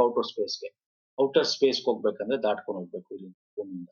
ಇದು ಇನ್ನರ್ ಇಲ್ಲಿರ್ತಕ್ಕಂತ ಇದೊಂದು ಬೆಲ್ಟ್. ಈಗ ನಾವು ಬೇರೆ ಬೇರೆ ಈ ಕ್ಷುದ್ರ ಗ್ರಹಗಳ ಬೆಲ್ಟ್ ನೋಡಿವಲ್ಲ, ಭೂಮಿ ನಂತರ ಏನ್ ನಾವು ಇನ್ನರ್ ಪ್ಲಾನೆಟ್, ಔಟರ್ ಪ್ಲಾನೆಟ್ ಅಂತ ಏನ್ ಕರಿತೀವಿ, ಅಲ್ಲೊಂದು ಬೆಲ್ಟ್ ಕ್ರಿಯೇಟ್ ಇರುತ್ತಲ್ಲ ನಾವು, ಅದೇ ತರ ಇದಕ್ಕೊಂದು ಬೆಲ್ಟ್. ಇದು ಇನ್ನರ್, ಇದು ಔಟರ್. ಓಕೆ, ಇದು inner, outer. Actually inner outer ದಾಟ್ಕೊಂಡು ಹೋಗ್ಬೇಕಾಗುತ್ತೆ. ಔಟರ್ ಸ್ಪೇಸ್ ಹೋಗ್ಬೇಕಂದ್ರೆ ನಮ್ಮ ಕ್ಷಿಪಣಿಗಳೆಲ್ಲ ಹೋಗ್ತದಲ್ಲ, ಮಾನವಗಳು ಹೋಗ್ಬೇಕಾದ್ರೆ ಕೂಡ ದಾಟ್ಕೊಂಡು ಹೋಗ್ಬೇಕಾಗತ್ತೆ. ಇದು ಮ್ಯಾಗ್ನೆಟೋಸ್ಪಿಯರ್ ಅಲ್ಲಿ ಬರ್ತಕ್ಕಂಥದ್ದು. ಬಟ್ ಇಲ್ಲಿ ನಾವು ಇನ್ನರ್ ಸ್ಪೇಸ್ ಹತ್ರ ಈ ಇನ್ನರ್ ಇದೆಯಲ್ಲ, ಇನ್ನರ್ ಲೇಯರ್ ಇದು ವ್ಯಾನ್ ಅಲೆನ್ ಬೆಲ್ಟ್, ಇಲ್ಲಿ ಒಂದು ಏನೋ ನಾವು ಈ ಸ್ಪೇಸ್ ವಾಕ್ ಮಾಡಿರ್ತಕ್ಕಂಥದ್ದು. ಸೊ ಹಂಗಾಗಿ ಇಲ್ಲಿ ಆಪ್ಷನ್ 2 ಮಾತ್ರ ಸರಿ, 1 and 2. Okay, 1 and 2. ಇದು ಒಂದು ಸ್ಪೇಸ್ ಎಕ್ಸ್ ಫಾಲ್ಕನ್ 9 ರಾಕೆಟ್ ಮುಖಾಂತರ ಫ್ಲೋರಿಡಾ ಅಲ್ಲಿ ಅಮೆರಿಕನ್ ಬಿಲಿಯನರ್ ಜಾಡ್ ಐಸಾಕ್ಮ್ಯಾನ್ ಅಂಡ್ 3 others, ಒಟ್ಟು 4 ಜನ ಈ world first private space walk ಗೆ ಹೋಗ್ತಾರೆ. Actually it is not first time, ಬೇರೆ ಟೈಮ್ ಹೋಗಿದ್ರೆ, ಬಟ್ ಇದು ಪ್ರೈವೇಟ್ ಅಲ್ಲಿ ಫಸ್ಟ್ ಟೈಮ್. 700 ಕಿಲೋಮೀಟರ್ ಆಲ್ಟಿಟ್ಯೂಡ್ ಮೇಲೆ ಹೋಗ್ತಕ್ಕಂಥದ್ದು. ಕರೆಂಟ್ ರೆಕಾರ್ಡ್ ನಾಸಾದಲ್ಲಿ ಜೆಮಿನಿ 11 ಮಿಷನ್ 1966 ಏನಾಗಿತ್ತು, ಅದನ್ನ ಇದು ಮುರಿಯುತ್ತೆ. ಓಕೆ, ನಾಸಾದವ್ರು ಮಾಡಿದ್ರು ಅವಾಗ, ಅದನ್ನ ಇದು ಮುರಿದಿರ್ತಕ್ಕಂಥದ್ದು. ಓಕೆ, 500 ಕಿಲೋಮೀಟರ್ ಗಿಂತ ಎಬೋವ್ ಹೋಗಿ ಮುರಿದಿರ್ತಕ್ಕಂಥದ್ದು. ಅಂದ್ರೆ ಮೈಲ್ಸ್ 450 ಮೈಲ್ಸ್ ಏನೋ ಆಗುತ್ತೆ, 375 400 ಹತ್ರ ಮೈಲ್ಸ್ ಬರುತ್ತೆ. ಓಕೆ, ಅಲ್ಲಿ ಹೋಗಿ ಸ್ಪೇಸ್ ವಾಕ್ ಮಾಡಿರ್ತಕ್ಕಂಥದ್ದು. ಅದಕ್ಕೆ ಸ್ಪೇಸ್ ರಿಲೇಟೆಡ್ ಏನೋ ಸೂಟ್ಸ್ ಗಳೆಲ್ಲ ಕೊಟ್ಟಿರ್ತಾರೆ. ಇದನ್ನ ಪೋಲಾರ್ ಡಾನ್ ಮಿಷನ್ ಅಂತ ಕರಿತೀವಿ. Involve orbiting through the Van Allen belts ಮೂಲ ಅದ್ರ ಥ್ರೂ ಆರ್ಬಿಟ್ ಮಾಡುತ್ತೆ. ಅಂದ್ರೆ ಇನ್ನರ್ ಬೆಲ್ಟ್, ಔಟರ್ ಬೆಲ್ಟ್ ಹೋಗಕ್ಕಾಗಲ್ಲ, ತುಂಬಾ ದೂರ ಇದೆ. ಫೈನ್. ಇದು ಮ್ಯಾಗ್ನೆಟೋಸ್ಪಿಯರ್ ಅಲ್ಲಿ ಇರ್ತಕ್ಕಂಥದ್ದು. ಈ ವ್ಯಾನ್ ಅಲೆನ್ ಬೆಲ್ಟ್ ಬಗ್ಗೆ ನಾನು ಏನ್ ಹೇಳ್ತಾ ಇದ್ದೆ, ಫಸ್ಟ್ ಸ್ಪೇಸ್ ವಾಕ್ ಅಂದ್ರೆ ಏನಂತ ತಿಳ್ಕೊಳ್ಳೋಣ. ಸ್ಪೇಸ್ ವಾಕ್ಸ್ ಅಂದ್ರೆ ಎಕ್ಸ್ಟ್ರಾ ವೆಹಿಕ್ಯುಲರ್ ಆಕ್ಟಿವಿಟಿ ಅಂತ ಕರಿತೀವಿ. ಅಂದ್ರೆ 5 ದಿನ ಹೋಗಿರ್ತಕ್ಕಂಥದ್ದು ಫಸ್ಟ್ ಎವರ್ ಸ್ಪೇಸ್ ವಾಕ್. ಇದು 1965 ಫಸ್ಟ್ ಟೈಮ್ ಮಾಡಿದ್ದು ಸೋವಿಯತ್ ಕಾಸ್ಮೋಸ್ ಅಲೆಕ್ಸಿ ಲಿನೋವಾ ಅಂತಕ್ಕಂಥ. ಓಕೆ, ಸೋವಿಯತ್ ಯೂನಿಯನ್ ಫಸ್ಟ್ ಮಾಡಿದ್ದು, ಆಮೇಲೆ ಅಮೆರಿಕ 1966 ಮಾಡುತ್ತೆ. ಅವಾಗೆಲ್ಲ ನಿಮ್ಗೆ ಗೊತ್ತಲ್ಲ ಸೋವಿಯತ್ ಯೂನಿಯನ್ ಮತ್ತು ಅಮೆರಿಕ ಎಷ್ಟು ಕಾಂಪಿಟೇಟಿವ್ ಆಗಿ ಇದ್ ಮಾಡ್ತಿದ್ರು. ಅವ್ರು ಮಾಡಿದ್ರೆ ನಾವು ಮಾಡ್ಬೇಕು, ನಾವು ಅವ್ರಕ್ಕಿಂತ ಹೆಚ್ಚಿಗೆ ಮಾಡ್ಬೇಕು. ಈಗ ಇದನ್ನ ಟೂರಿಸಂ, ಯಾಕೆಂದ್ರೆ ಇದನ್ನ ಇಟ್ಕೊಂಡು ಈ ಪ್ರೈವೇಟ್ ಏನು ಸ್ಪೇಸ್ ಎಕ್ಸ್ನವ್ರು ಏನಿದ್ದಾರೆ, ಮಂಗಳ ಗ್ರಹಕ್ಕೆ ಹೋಗೋಣ, ಅಲ್ಲೂ ಈ ತರ ಮಾಡೋಣ, ಇವೆಲ್ಲ ಅವ್ರಿಗೆ ಟಾರ್ಗೆಟ್ ಇಟ್ಕೊಂಡಿದ್ದಾರೆ. ಸೊ ಇಲ್ಲಿ ಪ್ರಮುಖವಾಗಿ Isaacman, Gillis and Poteet and Menon ಅಂತಕ್ಕಂಥ ಇಷ್ಟು ಜನ ಹೋಗಿರ್ತಾರೆ. ಓಕೆ, ಅಲ್ಲಿ ಮಾಡ್ಬಿಟ್ಟು ಕೂಡ ಬರ್ತಾರೆ 5 ದಿನ. ಇದು 435 ಮೈಲ್ಸ್ ಇರೋದು, 700 ಕಿಲೋಮೀಟರ್ ಎಬೋದ ಅರ್ತ್ ಇರ್ತಕ್ಕಂಥ. ಓಕೆ, ಇದು mission will involve orbiting through the Van Allen belts. Purpose ಏನು ಸರ್, ಟೆಸ್ಟಿಂಗ್. ಅಲ್ಲಿ ಹೋಗಿ ಪರ್ಪಸ್ ಏನು ಅಂದ್ರೆ ಇವ್ರಿಗೆ ಒಂದಷ್ಟು ಇನ್ಫಾರ್ಮೇಶನ್ ಸಿಗುತ್ತೆ. ಅಲ್ಲೇನಾದ್ರೂ ಮಾನವನಿಗೆ ಎಫೆಕ್ಟ್ ಆಗತ್ತಾ, ಚರ್ಮಕ್ಕೆ ಅಥವಾ ಮೈಂಡ್ಗೆ, ಈ ಸೋಲಾರ್ ಫ್ಲೇಕ್ಸ್ ಗಳಿಂದ, ಆ ಒಂದು ರೇಡಿಯೇಷನ್ ಇಂದ ಏನಾರ ಆಗುತ್ತಾ. ಸೊ ಅದು ಕೂಡ ಸ್ಟಡಿ ಮಾಡ್ದಂಗೆ ಆಗುತ್ತೆ ಅವ್ರಿಗೆ. ಮುಂದೆ ಮಂಗಳ ಗ್ರಹ, ಬೇರೆ ಬೇರೆ ಕಡೆ ಮಾನವನ್ ಕರ್ಕೊಂಡು ಹೋಗಕ್ ಕೂಡ ಈಸಿ ಆಗುತ್ತೆ. ಒಂದು ಸ್ಪೇಸ್ ಟೂರಿಸಂ ಮಾಡಕ್ ಈಸಿ ಆಗುತ್ತೆ, specially space tourism. Okay, so ಹಂಗಾಗಿ ದಿಸ್ ಇಸ್ ವೆರಿ ಇಂಪಾರ್ಟೆಂಟ್. ಕೇಳಬಹುದು ಎಕ್ಸಾಮ್ ಅಲ್ಲಿ ನಿಮಗೆ ಇದ್ರ ಬಗ್ಗೆ, ಯಾರು ಕಂಡಕ್ಟ್ ಮಾಡಿದ್ರು, ಓಕೆ, ಎಷ್ಟು ಜನ ಹೋಗಿದ್ರು, ಅವ್ರ ಹೆಸರುಗಳು ಕೇಳಬಹುದು ಬೇಕಾದ್ರೆ ಎಕ್ಸಾಮ್ ಅಲ್ಲಿ, ಎಷ್ಟು ಜನ ಹೋಗಿದ್ರು. It is a first private space walk. ಇದು ಯಾವುದು ಒಂದು ಟಾರ್ಗೆಟ್ ನಮ್ಮೂರಿತ್ತು, ನಾಸಾ ಇಂದ ಮಾಡಿದ ಜಮೀನ್ 11. ಈಗ ಹೋಗಿದ್ದ ರಾಕೆಟ್ ಎಷ್ಟೇನು, ಫಾಲ್ಕನ್ 9 ರಾಕೆಟ್. ಸೊ ಇವೆಲ್ಲ ಕೇಳಬಹುದು. ಫಸ್ಟ್ ಟೈಮ್ ಸ್ಪೇಸ್ ವಾಕ್ ಯಾವ ರಾಷ್ಟ್ರ ಮಾಡಿತ್ತು, ಸೋವಿಯತ್ ಮಾಡಿತ್ತು. ಸೊ ಇಂಥ ಕ್ವಶನ್ಸ್ ಗಳನ್ನ ಕೇಳ್ತಾರೆ. ತುಂಬಾ ನಿಮ್ಗೆ ಏನೋ ನೋಡಿ, ನೀವೇನ್ ಸೈನ್ಸ್ ಬೇಸ್ಡ್ ಎಕ್ಸಾಮ್ ಹೋಗ್ತಾರೆ, ಕಾಂಪಿಟೇಟಿವ್ ಎಕ್ಸಾಮ್ ಅಂದಾಗ ಕಂಪ್ಲೀಟ್ ಇನ್ ಡೆಪ್ತ್ ಕೇಳಕ್ ಹೋಗಲ್ಲ ನಿಮ್ಗೆ. ಈಗ ಮಿಸೈಲ್ ಬಗ್ಗೆ ಆಗ್ಲಿ ಕೇಳಕ್ ಹೋಗಲ್ಲ. ಮಿಸೈಲ್ ಅಂದ್ರೆ ಎಷ್ಟು ಟೈಪ್ ಇದೆ, ಅದ್ರ ರೇಂಜ್ ಏನು, ಓಕೆ, ಇದು ಯಾವ type missile, ballistic missile, cruise missile, ಇಷ್ಟೇ ಕೇಳೋದು. ಹಂಗೆ ಇಲ್ಲೂ ಕೂಡ ಯಾವ ರಾಕೆಟ್ ಮುಖಾಂತರ ಮಾಡಿದ್ದು, ಯಾವ ಕಂಪ್ನಿ ಮಾಡಿತ್ತು, ಎಷ್ಟು ಕಿಲೋಮೀಟರ್ ದೂರ ಹೋಗಿದ್ರು, ಇದು ಎಲ್ಲಿ ಬರುತ್ತೆ, ಅಷ್ಟೇ ಸಿಂಪಲ್. ಅಲ್ಲಿ ಏನೇನಿದೆ, ಅಲ್ಲೇನು ತುಂಬಾ ಡೀಟೇಲ್ ಆಗೇನು ಇದ್ರ ಬಗ್ಗೆ ತಿಳ್ಕೊಂಡಷ್ಟು ಇಲ್ಲ. ತಿಳ್ಕೊಂಡು ನಿಮ್ಗೆ ಇಂಟ್ರೆಸ್ಟ್ ಇದೆ ತಿಳ್ಕೊಬಹುದು. ನೆಕ್ಸ್ಟ್, ಆಯುಷ್ಮಾನ್ ಭಾರತ್ ಪ್ರಧಾನ ಮಂತ್ರಿ ಜನ ಆರೋಗ್ಯ ಯೋಜನೆಗೆ ಸಂಬಂಧಿಸಿದಂತೆ ಈ ಕೆಳಗಿನ ಹೇಳಿಕೆಯನ್ನು ಪರಿಗಣಿಸಿ. ಇದು ಹಳೆ ಸ್ಕೀಮು ಆದ್ರೂ ಕೂಡ ತಗೊಂಡಿದೀವಿ. ಯಾಕೆ, ಈಗ ಒಂದು ಅಪ್ಡೇಟ್ ಮಾಡಿದ್ದಾರೆ. ಅದಕ್ಕೆ ಏನ್ ಅಪ್ಡೇಟ್ ಮಾಡಿದ್ದಾರೆ, ಫಸ್ಟ್ ಆಪ್ಷನ್ ನೋಡೋಣ ಬನ್ನಿ. ಪ್ರಧಾನ ಮಂತ್ರಿ ಆರೋಗ್ಯ ಜನ ಆರೋಗ್ಯ, PMJ ಅಂತ ಏನ್ ಕರಿತೀವಿ, ಆರೋಗ್ಯ ಕುಟುಂಬ ಕಲ್ಯಾಣ ಸಚಿವಾಲಯದ ಅಡಿಯಲ್ಲಿ ಕೇಂದ್ರ ಪ್ರಾಯೋಜಿತ ಯೋಜನೆ. ಹೌದಾ, ತಪ್ಪ ಸರಿನಾ? 60 ವರ್ಷಕ್ಕಿಂತ ಕಡಿಮೆ ವಯಸ್ಸಿನ ಎಲ್ಲಾ ನಾಗರಿಕ ಕುಟುಂಬದ ಮೇಲೆ 5 ಲಕ್ಷ ಉಚಿತ ಆರೋಗ್ಯ ವಿಮೆ ಕೊಡ್ತಾರೆ. ಫಲಾನುಭವಿಗಳಿಗೆ ನಗದು ರಹಿತ ಸೇವೆಗಳನ್ನು ಪಡೆಯಲು ಅಡಿಯಲ್ಲಿ ಸರ್ಕಾರಿ ಆಸ್ಪತ್ರೆಗಳನ್ನು ಮಾತ್ರ ಎಂಪನಲ್ ಮಾಡಲಾಗಿದೆ. ಅಂದ್ರೆ ನೀವು ಏನೋ ಈ ಒಂದು ಆಯುಷ್ಮಾನ್ ಭಾರತ್ ಆರೋಗ್ಯ ಯೋಜನೆಯಲ್ಲಿ ಬರೀ ಸರ್ಕಾರಿ ಆಸ್ಪತ್ರೆನ ಇಲ್ಲ, ಪ್ರೈವೇಟ್ ಆಸ್ಪತ್ರೆಗಳನ್ನು ಇದೆ. ಆದ್ರೆ ಸೆಕೆಂಡರಿ ಮತ್ತೆ ಟರ್ಷಿಯರಿ ಮಾತ್ರ, ಸೆಕೆಂಡರಿ ಅಂಡ್ ಟರ್ಷಿಯರಿ ಅಂದ್ರೆ 3ನೇ ಮತ್ತೆ 2ನೇ ಹಂತದ ಹಾಸ್ಪಿಟಲ್ಗಳಿಗೆ ಮಾತ್ರ. ಸೊ ಹಾಗಾಗಿ ದಿಸ್ ಇಸ್ ರಾಂಗ್. ಎಷ್ಟು ಹೇಳಿಕೆ ಸರಿಯಾಗಿದೆ, ಕೇವಲ 1 ಮಾತ್ರ ರೈಟ್. ಯಾಕೆ ತಪ್ಪು, ಅದನ್ನೇ ಅಪ್ಡೇಟ್ ಮಾಡಿದ್ರು. ಈಗ 5 ಜನ 5 lakhs ಅಂತ ಅಂದ್ರೆ ಒಂದು ಫ್ಯಾಮಿಲಿ ಅಂತ ಇತ್ತಲ್ಲ, ಫಸ್ಟ್ 5 ಜನ ಆಯ್ತು ಅಂದ್ರು. ಆಮೇಲೆ ಆತರ ಏನು ಟಾರ್ಗೆಟ್ ಇಲ್ಲ, ಎನಿ ಫ್ಯಾಮಿಲಿ ಮೆಂಬರ್ಸ್ 5 ಲಕ್ಷ ತನಕ ಫ್ರೀ ಹೆಲ್ತ್ ಇನ್ಶೂರೆನ್ಸ್ ಕೊಡ್ತೀವಿ ಅಂತ ಹೇಳಿದ್ರು. ಆದ್ರೆ ಇವಾಗ ಏನ್ ಮಾಡಿದ್ದಾರೆ ಅಂದ್ರೆ 70 and above ಸೀನಿಯರ್ ಸಿಟಿಸನ್ಸ್ಗೆ ಇದರಲ್ಲಿ ಅವ್ರಿಗೇನೆ ಅಂತ ಸಪರೇಟ್ 5 lakhs ಕೊಡ್ತಾ ಇದ್ದಾರೆ. 70 and above ಇರಬೇಕು ಆ ಒಂದು ಇದ್ರಲ್ಲಿ. ಅವರು ಮೆಂಬರ್ಸ್ಗೆ ಒಂದಾದ್ರೆ ಇವ್ರಿಗೆ additional top up 5 lakh for not sharing younger family members. ಇವ್ರೊಬ್ಬರಿಗೆ ಬೇಕಾದ್ರೆ ತಗೋಬಹುದು ಸೀನಿಯರ್ ಸಿಟಿಸನ್ಸ್ಗೆ ಏನಾರಾದ್ರೆ. ಎಲ್ಲಿ, secondary care and tertiary care product ಇದ್ರಲ್ಲಿ ಮಾತ್ರ. ಓಕೆ, ಸೊ ಇದು it is both government and private hospital ಇರ್ತಕ್ಕಂಥ. ಇದು ಅಪ್ಡೇಟ್ ಆಗಿರ್ತಕ್ಕಂಥದ್ದು ಯಾವುದು, 70 and above 5 lakhs. ಇದನ್ನ ಅಪ್ಡೇಟ್ ಮಾಡ್ಕೊಳ್ಳಿ ಸ್ನೇಹಿತರೆ. ನೀವೆಲ್ಲ ಓದಿರ್ತೀರಾ, ಬಟ್ ಏನ್ ಅಪ್ಡೇಟ್ ಅನ್ನೋದು ನಾನು ನಿಮ್ಗೆ ಹೇಳಿ. Okay, S. PME-ಡ್ರೈವ್ ಯೋಜನೆಗೆ ಸಂಬಂಧಿಸಿದ ಈ ಕೆಳಗಿನ ಹೇಳಿಕೆಯನ್ನು ಪರಿಗಣಿಸಿ. ಈ ಯೋಜನೆಯು ಹೈಬ್ರಿಡ್ ಎಲೆಕ್ಟ್ರಿಕ್ ವೆಹಿಕಲ್ ಫೇಮ್ ಅಂತ ಏನಿತ್ತು, ಆ ಕಾರ್ಯಕ್ರಮದ ವೇಗದ ಅಳವಡಿಕೆ ಮತ್ತು ತಯಾರಿಕೆಯನ್ನು ಬದಲಿಸುತ್ತದೆ ಅಂತಿದೆ. ಓಕೆ, ಇದ್ರ ಬಗ್ಗೆ ಡಿಸ್ಕಸ್ ಮಾಡೋಣ. PME-ಡ್ರೈವ್ ಯೋಜನೆಯು ಸಾರಿಗೆಯ ಪರಿಸರ ಪರಿಣಾಮವನ್ನು ಕಡಿಮೆ ಮಾಡಲು ಮತ್ತು ಗಾಳಿಯ ಗುಣಮಟ್ಟ ಸುಧಾರಿಸಲು EV-ಗಳನ್ನು ಉತ್ತೇಜಿಸುವ ಗುರಿಯನ್ನು ಹೊಂದಿದೆ. ರಸ್ತೆ ಸಾರಿಗೆ ಹೆದ್ದಾರಿ ಸಚಿವಾಲಯ 2 ವರ್ಷಗಳ ಅವಧಿಯಲ್ಲಿ ಈ ಯೋಜನೆ ಜಾರಿಗೊಳಿಸುತ್ತದೆ. Correct. Option 1 correct, 2 correct, 3 wrong. ಯಾಕೆ 3 ರಾಂಗು? 1 ಕರೆಕ್ಟ್, 2 ಕರೆಕ್ಟ್ ಯಾಕೆ ನೋಡಿ. ನಮ್ದು ಫೇಮ್ ಅಂತ ಇತ್ತು ಗೊತ್ತಾ, ಎಲೆಕ್ಟ್ರಿಕ್ ವೆಹಿಕಲ್ದು ಫೇಮ್ ಪ್ರೋಗ್ರಾಮ್ ಇತ್ತಲ್ಲ, ಅದನ್ನ ರೀನೇಮ್ ಮಾಡ್ತಾ ಇದ್ದಾರೆ, PME-ಡ್ರೈವ್ ಅಂತ ಮಾಡ್ತಾ ಇದ್ದಾರೆ. Okay, same purpose same. ಈ ಫೇಮ್ ಅಂತಕ್ಕಂಥದ್ದು 9 ವರ್ಷದಿಂದ ಏನಿತ್ತು ಒಂದು ಪ್ರೋಗ್ರಾಮ್, ಫ್ಲಾಗ್ಶಿಪ್ ಪ್ರೋಗ್ರಾಮ್ ಎಲೆಕ್ಟ್ರಿಕ್ ವೆಹಿಕಲ್ಗೋಸ್ಕರ, ಅದು 9 ವರ್ಷ ಈ ಮಾರ್ಚ್ ತನಕ ಆಯ್ತು. ಇದನ್ನ ರಿಪ್ಲೇಸಿಂಗ್ ವಿತ್ PME-ಡ್ರೈವ್ ಸ್ಕೀಮ್ ಅಂತ ಅದನ್ನ ರಿಪ್ಲೇಸ್ ಮಾಡ್ತಾ ಇದ್ದಾರೆ. ಇದು 2 yearsಗೋಸ್ಕರ ಮಾಡ್ತಾ ಇದ್ದಾರೆ. ಏನು 10,900 ಕೋಟಿ ಕೊಡ್ತಾರೆ 2 ಇಯರ್ಸ್ಗೋಸ್ಕರ. ಇಲ್ಲಿ ಏನಾಗತ್ತಪ್ಪ ಅಂತಂದ್ರೆ ಇದನ್ನ ನೋಡಿ, ಇಲ್ಲಿ ಸೇಮ್ ಅದೇ ಕೆಲಸ ಇದು ಕೂಡ ಮಾಡೋದು, ಫಸ್ಟ್ ಇನ್ನು ಸ್ವಲ್ಪ ಜಾಸ್ತಿ ಮಾಡುತ್ತೆ. ಏನು ನಮಗೆ ಫೇಮ್ ಅಂತಿತ್ತು, faster adoption of manufacturing of electrical vehicle ಅಂತ ಏನಿತ್ತು, ಅದನ್ನ hybrid electrical vehicle E drive ಅಂತ ಮಾಡ್ತಾ ಇದ್ದಾರೆ. ಸೊ ಇಲ್ಲಿ ಆ, ಇದನ್ನ 2 ವರ್ಷ ಟೈಮ್ ಪೀರಿಯಡ್ ಮಾಡ್ತಾ ಇರ್ತಕ್ಕಂಥದ್ದು. ಇದನ್ನ ಮಿನಿಸ್ಟ್ರಿ ಆಫ್ ಹೆವಿ ಇಂಡಸ್ಟ್ರಿ ಅಡಿಯಲ್ಲಿ ಬರ್ತಾ ಇರ್ತಕ್ಕಂಥ ಯಾವ್ದು sir? Ministry of heavy industry. ಇದು ಪರ್ಪಸ್ ಏನು? Purpose aim to promote EV to reduce the environment impact of transportation and improve air quality. Same ಅದ್ರ ತರನೇ, ಬಟ್ ಇದು ಇನ್ನು ಸ್ವಲ್ಪ ಒಂದು ಹೆಜ್ಜೆ ಮುಂದೆ ಹೋಗಿ ಬೇರೆ ಎಲ್ಲಾ ಸಾರಿಗೆ ವ್ಯವಸ್ಥೆಗಳನ್ನು ಕೂಡ ತಗೊಂಡು ಜೊತೆಗೆ ಮಿನಿಸ್ಟ್ರಿ ಆಫ್ ಹೆವಿ ಇಂಡಸ್ಟ್ರಿ ಅಡಿಯಲ್ಲಿ ಇದನ್ನ ಇಂಪ್ಲಿಮೆಂಟ್ ಮಾಡ್ತಾ ಇದ್ದಾರೆ. ಸೊ ಹಂಗಾಗಿ ಆಪ್ಷನ್ 3 ತಪ್ಪು, ರಸ್ತೆ ಮತ್ತೆ ಹೆದ್ದಾರಿ ಅಲ್ಲ. ನೆಕ್ಸ್ಟ್ ಬರ್ತೀನಿ, ಸೆಂಟ್ರಲ್ ಬ್ಯೂರೋ ಆಫ್ ಇನ್ವೆಸ್ಟಿಗೇಷನ್ ಗೆ ಸಂಬಂಧಪಟ್ಟಂತೆ ಒಂದು ಹೇಳಿಕೆಗಳನ್ನ ಕೊಟ್ಟಿದ್ದೀನಿ. ಹೇಳಿಕೆ ಒಂದೇನ್ ಹೇಳುತ್ತೆ, ಸಿಬಿಐ ಗೃಹ ವ್ಯವಹಾರಗಳ ಸಚಿವಾಲಯದ ಆಡಳಿತಾತ್ಮಕ ನಿಯಂತ್ರಣದಲ್ಲಿ ಕಾರ್ಯನಿರ್ವಹಿಸುತ್ತದೆ. ಹೌದಾ? ಸಿಬಿಐ ಗೃಹ ಸಚಿವಾಲಯದಲ್ಲಿ ಬರುತ್ತಾ? ಅಲ್ಲ, ಅಲ್ಲ, ಬೇರೆ ಬೇರೆ ಸಚಿವಾಲಯ ಯಾವ್ದು ಹೇಳಿ ನೋಡೋಣ. Ministry of personal public grievance ಅಡಿಯಲ್ಲಿ ಬರುತ್ತೆ ಅಲ್ವಾ? ಸೊ ಗೃಹ ಸಚಿವಾಲಯದಲ್ಲಿ ಮೊದಲು ಬರ್ತಾ ಇತ್ತು, ಆಮೇಲೆ ಚೇಂಜ್ ಮಾಡಿದ್ರು. ಇದು ತಪ್ಪು. ಹೇಳಿಕೆ 2, ದೆಹಲಿ ವಿಶೇಷ ಪೊಲೀಸ್ ಕಾಯ್ದೆ ಆಕ್ಟ್ 1966ರಿಂದ ತನಿಖೆ ನಡೆಸಲು ಸಿಬಿಐ ತನ್ನ ಅಧಿಕಾರವನ್ನು ಪಡೆದುಕೊಂಡಿದೆ. ಎಸ್, ಇದು ಕರೆಕ್ಟ್. ಸೊ ಹೇಳಿಕೆ 1 ತಪ್ಪು, ಹೇಳಿಕೆ 2 ಸರಿಯಾಗಿದೆ. ಏನಕ್ಕೆ ಇದನ್ನ ತಗೊಂಡೆ ಅಂತಂದ್ರೆ, ಸುಪ್ರೀಂ ಕೋರ್ಟ್ ಸಿಬಿಐನ ಕೇಜ್ಡ್ ಪ್ಯಾರೆಟ್ ಅಂತ, ಪಂಜರದ ಗಿಳಿ ಅಂತ ಹೇಳಿದೆ. ಪಂಜರದ ಗಿಳಿ. ಸೊ ಯಾಕೆ ಪಂಜರದ ಗಿಳಿ? ಈಗ ನಿಮಗೆ ಗೊತ್ತಿದೆ, ಏನು ಬೇಲ್ ಆಯ್ತು ಕೇಜ್ರಿವಾಲ್ ಈ ಒಂದು ಬೇರೆ ಬೇರೆ ಮದ್ಯದ ಒಂದು ಹಗರಣದ ಅಡಿಯಲ್ಲಿ. ಸೊ ಅವಾಗ ಹೇಳುತ್ತೆ, ಇದು ಫಸ್ಟ್ ಟೈಮ್ ಅಲ್ಲ. ಇದು ಆಕ್ಚುಲಿ ನೀವು ನೋಡೋದಾದ್ರೆ ಲಾಸ್ಟ್ 2013 ಕೂಡ ಕಲ್ಲಿದ್ದಲು ನಿಕ್ಷೇಪ ಹಂಚಿಕೆಯ ಪ್ರಕರಣದಲ್ಲೂ ಕೂಡ 2013 ಬಿಫೋರ್ ಮೋದಿ ಗವರ್ಮೆಂಟ್. ಸೊ ಅವಾಗ್ಲೂ ಕೂಡ ಹೇಳುತ್ತೆ ಸುಪ್ರೀಂ ಕೋರ್ಟ್ ಕೇಜ್ಡ್ ಗಿಳಿ ಅಂತ ಹೇಳಿರುತ್ತೆ.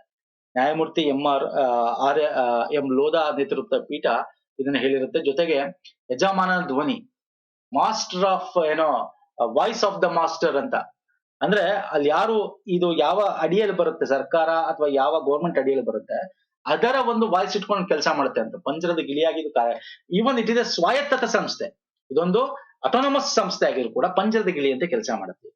ಅಲ್ಲಿ ಸೆಂಟ್ರಲ್ ಏನ್ ಹೇಳ್ತಾರೆ ಅದನ್ನ ಕೇಳುತ್ತೆ ಅನ್ನೋ ರೀತಿ ಕೇಜ್ಡ್ ಇದು ಅಂತ ಹೇಳುತ್ತೆ.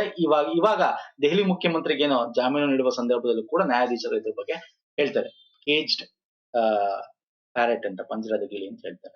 ಹಂಗಾಗಿ ಸುದ್ದಿಯಲ್ಲಿತ್ತು. ಸೊ ಹಾಗಾಗಿ ಈ ಸೆಂಟ್ರಲ್ ಬ್ಯೂರೋ ಆಫ್ ಇನ್ವೆಸ್ಟಿಗೇಷನ್ ಬಗ್ಗೆ ಮಾತಾಡೋದಾದ್ರೆ, ಇದು ಫಸ್ಟ್ ಸೆಟಪ್ ಆದಾಗ ಸಂತಾನಂ ಕಮಿಟಿ, ಓಕೆ, ಸಂತಾನಂ ಇದು ಗೊತ್ತಿರಬೇಕು, ಸಂತಾನಂ ಕಮಿಟಿ ಸಮಿತಿ 1963ರಲ್ಲಿ ಮಿನಿಸ್ಟ್ರಿ ಆಫ್ ಹೋಮ್ ಅಫೇರ್ಸ್ ಅಡಿಯಲ್ಲೇ ಇತ್ತು. ಆಮೇಲೆ ಇದನ್ನ ministry of personal and public grievance ಅಡಿಯಲ್ಲಿ ಟ್ರಾನ್ಸ್ಫರ್ ಮಾಡ್ತಾರೆ. ಜೊತೆಗೆ ಇದು ಯಾವುದೇ ಶಾಸನಾತ್ಮಕ ಸಂಸ್ಥೆ ಅಲ್ಲ ಇದು. ಓಕೆ, ದಯವಿಟ್ಟು ಅರ್ಥ ಮಾಡ್ಕೊಳ್ಳಿ, ಇದು ಶಾಸನಾತ್ಮಕ ಕಾನ್ಸ್ಟಿಟ್ಯೂಷನ್ ಬಾಡಿನೂ ಅಲ್ಲ. ಯಾಕೆಂದ್ರೆ ಇದಕ್ಕೆ ಸಪರೇಟ್ ಕಾಯ್ದೆ ಇಲ್ಲ. ಇದು Delhi special police establishment act ಅಂತ ಏನಿದೆಯಲ್ಲ, ಡೆಲ್ಲಿಯ ಪೊಲೀಸ್ ನ ಒಂದು ಎಸ್ಟಾಬ್ಲಿಷ್ಮೆಂಟ್ ಒಂದು ಕಾಯ್ದೆ ಏನ್ ಮಾಡಿದ್ರೆ ಅದರ ಅಡಿಯಲ್ಲಿ ಕೆಲಸ ಮಾಡುತ್ತೆ. ಇದಕ್ಕೆ ಸಪರೇಟ್ ಆಗಿಲ್ಲ. ಅರ್ಥ ಆಗ್ತಿದೆಯಲ್ಲ? ಸೊ ಹಾಗಾಗಿ option 1 is incorrect, option 2 is correct. Fine. So ಇದ್ರ ಬಗ್ಗೆ ಒಂದಷ್ಟು ಡಿಫ್ರೆಂಟ್ ಆಗಿ ಕ್ವಶನ್ ತಗೊಂಡಿದ್ದೆ, ಯಾಕಂದ್ರೆ ಈ ತರ ಕ್ವಶನ್ಸ್ ಗಳು ಬರ್ತಾ ಇರ್ತವೆ ಎಕ್ಸಾಮ್ ಸ್ನೇಹಿತರೆ. ಇದಿಷ್ಟು ಒಂದು ಈ ವೀಕ್ಸ್ ನ ಕರೆಂಟ್ ಅಫೇರ್ಸ್ ಸ್ನೇಹಿತರೆ. ಪ್ರೀವಿಯಸ್ ವೀಕ್ ಗೆ ನಮ್ಮ weekly current affairs separate playlist ಇದೆ, ಮಂತ್ಲಿ ಸಪರೇಟ್ ಪ್ಲೇಲಿಸ್ಟ್ ನೋಡಿ. ಓಕೆ, ಇದರ PDF ನಮ್ಮ ಟೆಲಿಗ್ರಾಮ್ ಅಲ್ಲಿ ಸಿಗುತ್ತೆ. ನಮ್ಮ ಇನ್ಸ್ಟಾಗ್ರಾಮ್ ನ ಫಾಲೋ ಮಾಡ್ಕೊಳ್ಳಿ, ಟೆಲಿಗ್ರಾಮ್ ಫಾಲೋ ಮಾಡ್ಕೊಡಿ. ಲಿಂಕ್ ಡಿಸ್ಕ್ರಿಪ್ಷನ್ ಬಾಕ್ಸ್ ಇದೆ ಕೆಳಗಡೆ. ಇಷ್ಟ ಆಗಿದೆ ವಿಡಿಯೋನ ಲೈಕ್ ಮಾಡಿ, ಶೇರ್ ಮಾಡಿ, ಸಬ್ಸ್ಕ್ರೈಬ್ ಮಾಡ್ಕೊಳ್ಳಿ ಸ್ನೇಹಿತರೆ. ಇನ್ನೊಂದಷ್ಟು ಇನ್ಫಾರ್ಮೇಶನ್ ನೆಕ್ಸ್ಟ್ ವಿಡಿಯೋ ತಗೊಂಡ್ ಬರ್ತೀನಿ. ನಮಸ್ಕಾರ, ಧನ್ಯವಾದ.